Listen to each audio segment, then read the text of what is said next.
Have you been struggling with increasing your deadlift? Maybe it's because you don't have a plan. On the third part of this 5-part video series about improving your deadlift, I'll be talking about how programming considerations can help you build a stronger deadlift.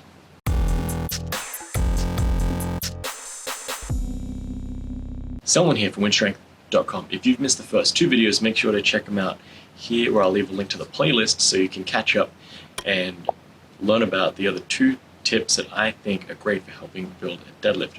On today's video, I'll be talking about programming considerations and how having a plan can help you build a stronger deadlift. An often overlooked part of training is having a roadmap and a plan in order to get where you want to go. So how many reps are you going to lift this week? What weight are you targeting this week? What's the sets? How should your stress load be feeling like? What should the fatigue be like? How many times will you be deadlifting this week? You should be able to answer all of those questions before you even step foot into the gym, and you really should know that the answers to those questions for the next few weeks of training, if not the next few months of training. When you don't have that, you're kind of just getting into a car and driving without an end goal in mind, hoping that you'll make it to some place that you wanted to get to.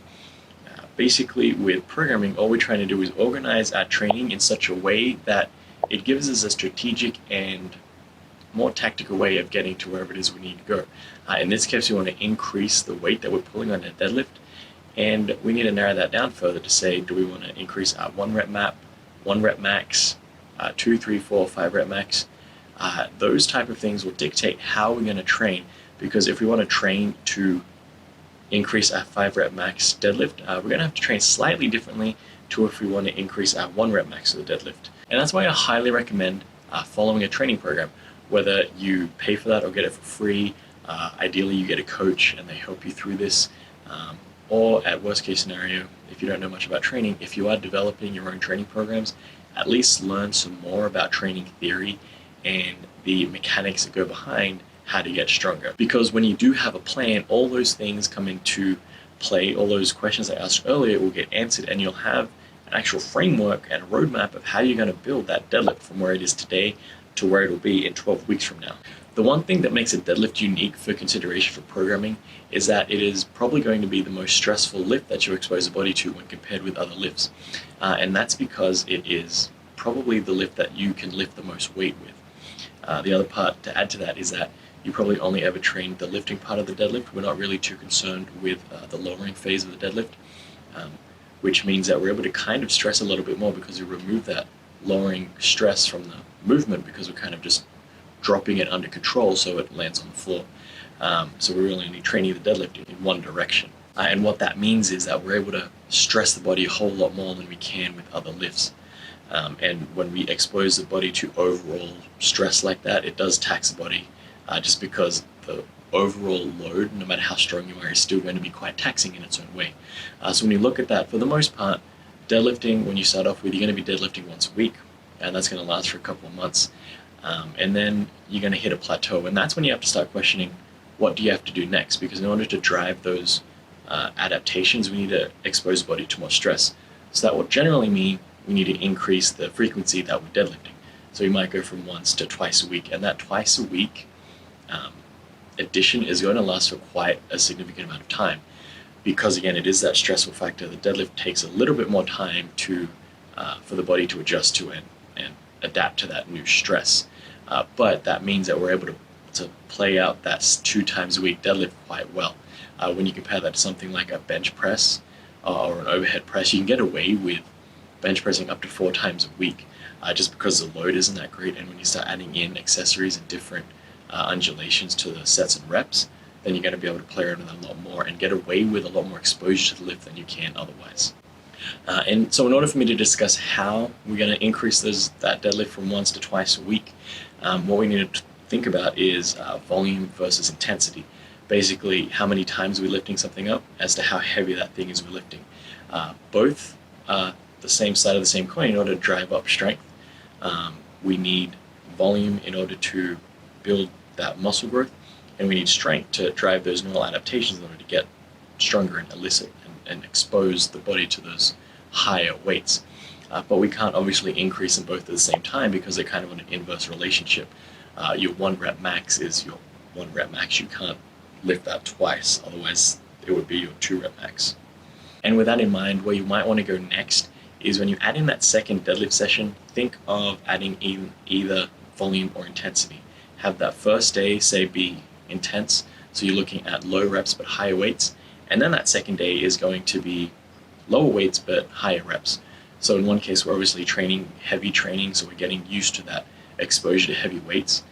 And then the second day, we're lightening the weight, so the stress isn't as bad, but we're dialing up those reps and the amount of times we lift that weight in order to still draw a fatiguing event on the body and make it stressful for the body and hard for the body. This doesn't mean it's an easy workout. We can lift 60% of our 1 rep max a significant amount of times. It'll be difficult, but it won't be as stressful as lifting that 1 rep max a handful of times. And there's a whole lot of different ways you can break this up. If you look at all the different training styles and training theories and periodization methods, you can mix this up a lot. But in the basic sense in the most basic sense, you really just want to increase your frequency to the deadlift, and you either want to play one with intensity and play one with volume. That way we're able to increase both, but at different times of the week. And you might be asking, should I ever include a third deadlift session for the week? And that's going to be a pretty nuanced answer. That's where I would start looking at getting the help of a coach or looking at a training program, just because they'll be better suited to answer that question for your specific needs. Because as we start adding in the complexities of like all the other lifts playing into this, and the stress and the frequency of the rest of your life as well as the rest of your training program, adding in that third deadlift session isn't going to be as cut and dry as saying yes or no. If you follow some of the more elite, advanced level competitive lifters, you notice that they deadlift a lot with a lot lower frequency than you might. I deadlift twice a week, but those advanced lifters who are deadlifting upwards of 700-800 pounds might only deadlift once a week, and that's because that sheer stress on the body from deadlifting that amount of weight, that takes the body time to recover. So even though, yes, we're on that same intensity scale, we're both pushing 10s out of 10s on effort, their effort is pushing out a lot more weight, and that's just going to subject the body to a lot more stress, and it will, someone like me who can, say, deadlift 500 pounds, it's a lot less of a stressful event than someone deadlifting 800 pounds, even if that effort is both 10 out of 10. But when you dial it back to a bit more manageable weights and a bit more intermediate levels, increasing your deadlift from once a week to twice a week is going to, I think, do a lot of good for your deadlift training. And simply playing around with the sets and reps is going to go far with that. After that, I would say once you're stuck with the conventional deadlift or whatever deadlift you choose to do for a month or 2 months, and you start seeing some slowdowns in progress, look at adding in those accessory lifts. And I'll talk about those accessory lifts in video 4, so make sure you subscribe to the playlist so you don't miss out on that video.